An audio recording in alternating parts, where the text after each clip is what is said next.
Oh shit. Here we go again. Today we are going to talk about masking and blending. Well, masking and blending video editing के दो ऐसे अनमोल रत्न हैं जिसके बारे में अगर तुम्हें नहीं पता तो क्या पता है। खैर, अगर नहीं पता तो मैं बताता हूँ। वेल, दोनों को एक एक करके समझेंगे। तो सबसे पहले मास्किंग। एंड या welcome to the chapter 6 of mastering a light motion. Well dummies, तो कैसे हो? तो ये मास्किंग कौन सी वाला है? मास्किंग एक ऐसी टेक्निक है जिसमें एक शेप या लेयर यूज करके ये कंट्रोल किया जाता है कि स्क्रीन पे क्या विजिबल रहेगा एंड क्या hidden. Let me give you an example. Think of it like cutting a hole in a piece of paper and उस पेपर को एक पिक्चर के ऊपर रखना एंड अब तुम्हें बस वही दिखेगा जो उस पेपर के होल से विजिबल होगा। एंड इस केस में वो पेपर तुम्हारा मास्क है, बिकॉज वही डिसाइड कर रहा है कि क्या विजिबल होगा एंड क्या हिडन। एंड इसी तरह तुम भी ये कंट्रोल कर सकते हो कि क्या हिडन रहेगा एंड क्या विजिबल। एंड इसी का यूज करके तुम किसी भी पिक्चर, इमेज या लेयर से कोई एक पर्टिकुलर पार्ट को मास्क करके बाकी सारी चीजों को हिडन कर सकते हो एंड सिर्फ तुम्हारा वही वाला पार्ट विजिबल रहेगा जिसको तुमने मास्क किया है। तो चलो देखते हैं कि इसे यूज कैसे करते हैं एंड ये है क्या। ओके, सो मास्किंग हमारा शेप से भी हो जाएगा एंड इमेजेस से भी। तो सबसे पहले हम तुम लोग का शेप से ही करके दिखा देते हैं। तो जैसे किसी इमेज को पहले ले लेते हैं, फिर भी सपोज लाइक दिस। एंड अब जो हमारा ये शेप है इसको अच्छे से एडजस्ट कर लो जहां पे भी हम लोगों को शेप मास्क क्रिएट करना है। जैसे मुझे अभी इस चेयर को मास्क करना है, तो ये ऐसे ओपेसिटी गिरा के देख लेते कि चेयर कहाँ पे होगा। एंड शेप को एडजस्ट भी कर लेते हैं। एंड या अब मुझे बस इतना ही पार्ट को मास्क करना है, तो उसके लिए यहाँ पे ओपेसिटी को सबसे पहले फिल कर देते हैं। एंड मास्क में जाओ और अब तुम यहाँ से भी कर सकते हो मास्क, एंड यहाँ से भी। जैसे अगर यहाँ पे जाओ, इन दोनों ऑब्जेक्ट को सेलेक्ट करो और अब ऊपर में अगर तुम देख सकते हो तो तुम्हें तीन ऑप्शन दिख रहे होंगे। सबसे फर्स्ट वाला से ये दोनों एकदम ग्रुप हो जाता है एंड सेकंड वाले से ये दोनों मास्क हो जाएगा। अगर तुम थर्ड वाला करोगे तो जितना पार्ट तुमने सेलेक्ट किया है शेप के थ्रू उतना पार्ट हाइड हो जाएगा और बाकी सारा मास्क हो जाएगा तुम्हारा। बट अभी मुझे चाहिए कि मुझे ये चेयर मास्क करना है, मुझे चेयर को दिखाना है, तो मैं बीच वाला क्लिक करूंगा। अब तुम देख सकते हो कि तुम्हारा जो ये है हमारा शेयर, ये पूरी अच्छी तरह से मास्क होके आ चुका है। अब हम लोग इसको ऐसे यूज कर सकते हैं, हमें पूरा इमेज यूज करने का जरूरत नहीं है। जो ये पूरा इमेज था उसकी वो यूज करने का कोई जरूरत नहीं है, क्योंकि हमने अब इससे चेयर को एक्सट्रैक्ट कर लिया है। वह इसे भी डिलीट करो एंड या तो मास्क इसी तरह से होता है। बट अगर मैं चाहता हूँ कि मुझे ये पार्ट जो था अभी ये शो ही ना हो, मतलब ओके इतना ही रहने देते हैं। मुझे चाहिए था कि ये जो है हमारा ये कुर्सी वाला पार्ट, ये चेयर वाला पार्ट जो है उससे को हाइड करना है। तो अब वो करने के लिए इन दोनों को दोबारा से सेलेक्ट करो और अब थर्ड वाले ऑप्शन पे क्लिक करो। तो अब वो ऑप्शन पूरा वो वाला पार्ट हाइड हो चुका है एंड बाकी सारा पार्ट विजिबल है। अब अगर तुम चाहो तो तुम उसे शेप से भी कर सकते हो। उसके लिए तुम्हारे पास पीएनजी होना की जरूरत है, या किसी नॉर्मल इमेज से भी चलेगा, पर वो उतना ज्यादा सही नहीं है। उसके बदले तुम शेप भी यूज कर सकते हो। जैसे अगर मैं अभी इसको यूज करूं तो ये वाला काम मैं शेप से भी कर सकता हूँ। यहीं से जाते हैं एंड यहाँ से क्लिक कर देते हैं। तो अभी तुम देख सकते हो कि ये काम मैं शेप से भी कर सकता हूँ। पर अगर मैं चाहता हूँ कि मुझे इसके शेप पे लाना है तो ये वाला काम मुझे शेप से नहीं होगा मेरा। एंड अब अगर हम इन दोनों को सेलेक्ट कर ले और अब मास्क कर दे, तो देखो ये इस कंप्यूटर के अंदर आ चुका है। और अब ये पूरा जो मास्क है कंप्यूटर के शेप का है, पर ये चीज हम शेप से नहीं कर सकते थे। ठीक है, तो इसके लिए हमको इमेजेस का जरूरत पड़ेगा, पीएनजी का। एंड क्योंकि जो हमारा वेक्टर ड्राइंग है वो भी शेप ही क्रिएट करता है, तो हम लोग इससे भी मास्क कर सकते हैं। जस्ट लाइक अभी हम इसको कुर्सी को, ये चेयर को करके दिखाते हैं ढंग से यहाँ पे। एंड एक यहाँ पे इसे अच्छे से पहले मास्क को ट्रेस कर लो, पूरी टी फ्रेम्स को, सॉरी पॉइंट्स को। ये हो गया।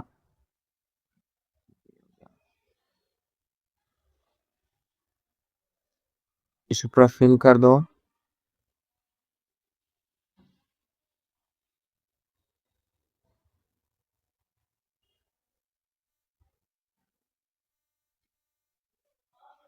ओपेसिटी गिरा लेते फॉर बेटर विजन।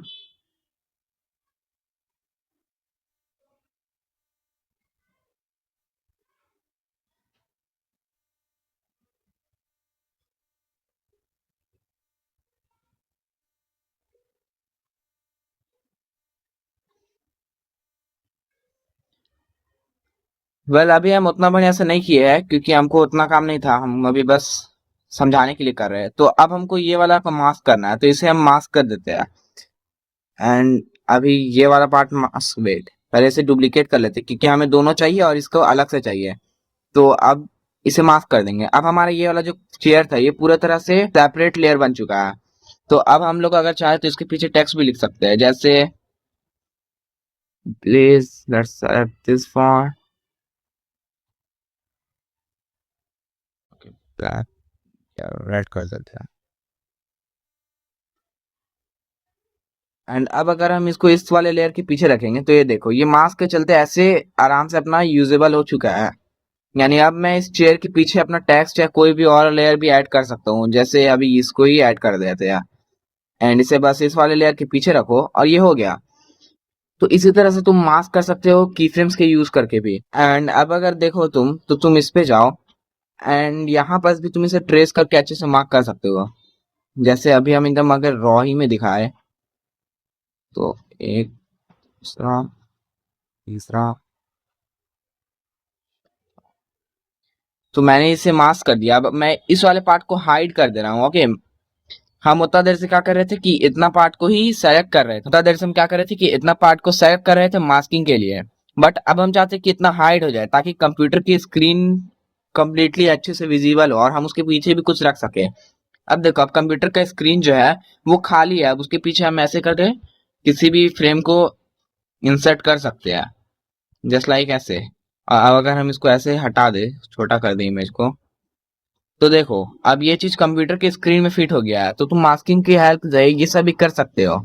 तो मास्किंग तुम शेप से भी कर सकते हो, इमेजेस से भी कर सकते हो एंड वेक्टर ड्राइंग की हेल्प से भी यूज कर सकते हो। अगर तुम वेक्टर ड्राइंग की हेल्प से करोगे तो तुम और क्रिएटिवली किसी भी चीज को अच्छे से मास्क कर सकते हो। जैसे मैंने इस चेयर को मास्क किया था वैसे ही तुम और भी किसी भी चीज को मास्क कर सकते हो। जैसे ये टेलीफोन को भी मास्क कर सकते हो और फिर ये पेपर को भी मास्क कर सकते हो, ये लैंप को भी मास्क कर सकते हो। इसी तरह से तुम बहुत सारी डिफरेंट टाइप के शेप्स में भी मास्क कर सकते हो, आई मीन मास्क कर सकते हो। वेल बस इतना ही नहीं, अगर तुम वेक्टर ड्राइंग का यूज करते हो तो तुम उसे ट्रेस करके, अगर मान लो कि ये एनिमेट हो रहा है या वीडियो है कुछ ऐसा जिसमें कि इस तरह से स्वाइप हो रहा है, तो तुम इसके की फ्रेम्स वाले फीचर से यहाँ तक इन सभी पॉइंट्स को चेंज करके भी एनिमेट कर सकते हो। ओके, अभी अगर इस पे जाए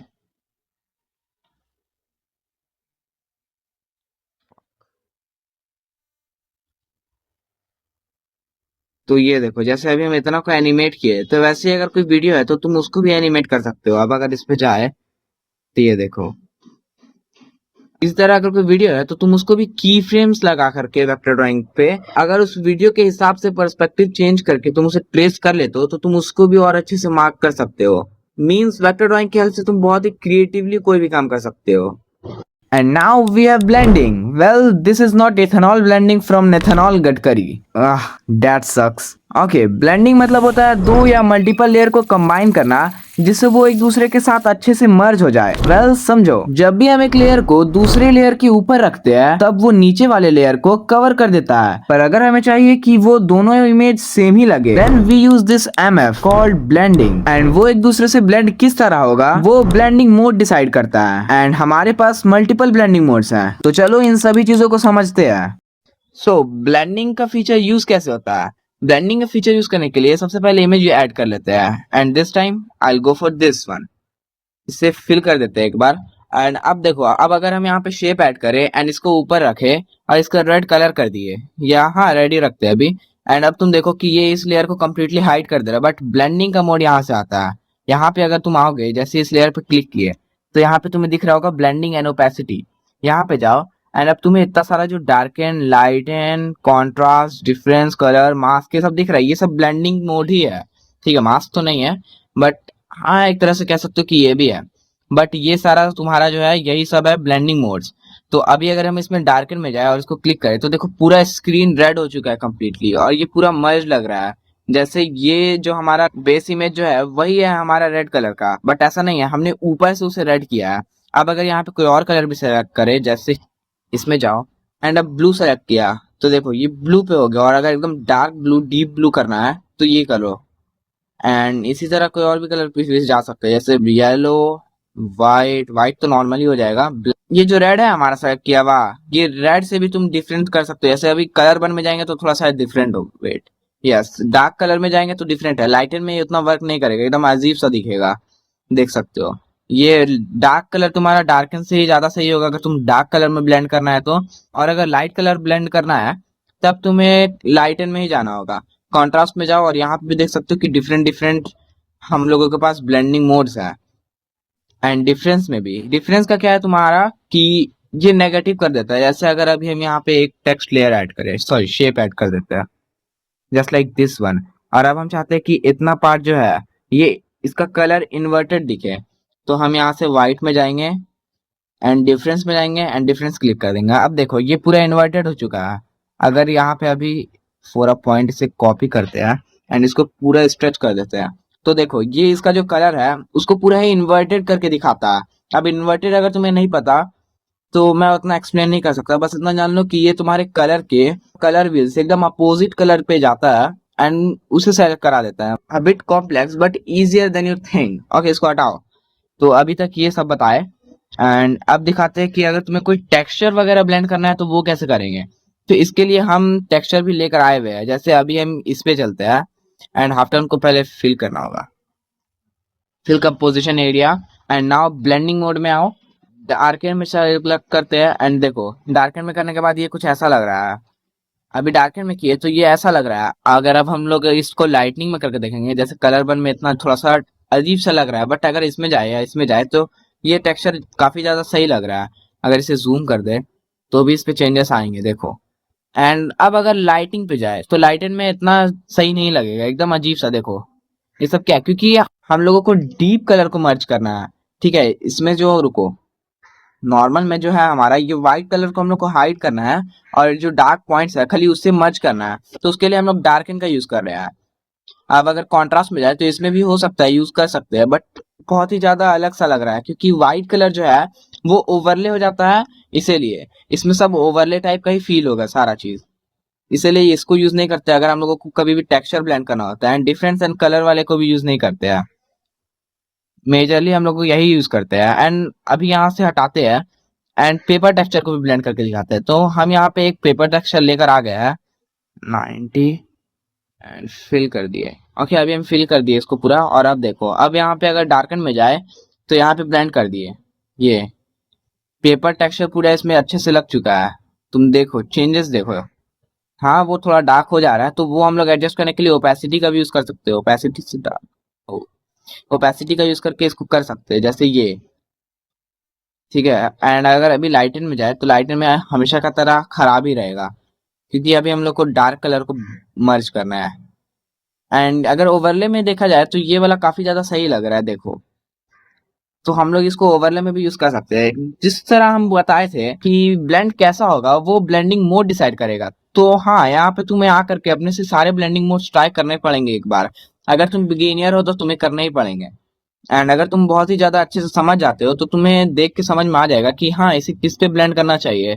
but yet still I suggest to check every blending modes, because किस में अब कौन सा अच्छा लग जाए ये क्या पता। इसलिए यहाँ पे सभी को चेक कर लेना अच्छे से, और तभी अपने वीडियो में या इमेजेस में टेक्सचर या कलर शेप को ब्लेंड करना। जस्ट लाइक इसे भी हटा देते हैं अगेन एंड फिर से एक शेप ही ऐड करते हैं।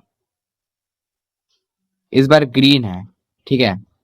तो इस बार अगर हम डार्कन में जाए तो ये देखो ये थोड़ा ऐसे हो रहा है, लाइटन में एकदम अजीब।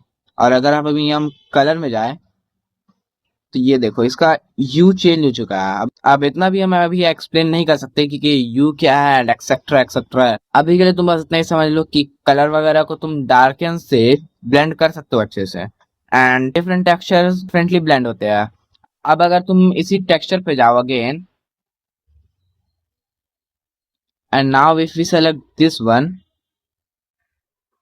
and इसे ब्लेंड करते हैं, ये डार्कन में ऐसा लग रहा है, लाइटन में कलर ब्लेंड, लाइटन में तो अच्छा नहीं लगेगा एंड डार्कन में कुछ ऐसा लग रहा है। इसको ओपेसिटी गिरा देते हैं, ठीक है। ओपेसिटी गिरा है तो ऐसा नहीं कि टेक्सचर डिसअपियर हो गया, बस टेक्सचर का जो डार्कनेस था या डीपनेस था वो थोड़ा सा कम हो गया है। और हमें वही चाहिए था क्योंकि ये बहुत ही ज्यादा डीप लग रहा है। और देखो कैसे पैचेस दिख रहे हैं, तो हम लोग को वो कम करने के लिए इसको ओपेसिटी गिरा दिया। अब वो उतना पता नहीं चल रहा, बट अगर देखा जाए तो इसमें टेक्सचर अभी भी है और ये काफी ज्यादा लग रहा है। इसी तरह तुम भी ओपेसिटी को भी मैनिपुलेट करके भी टेक्सचर को अच्छे से ब्लेंड कर सकते हो।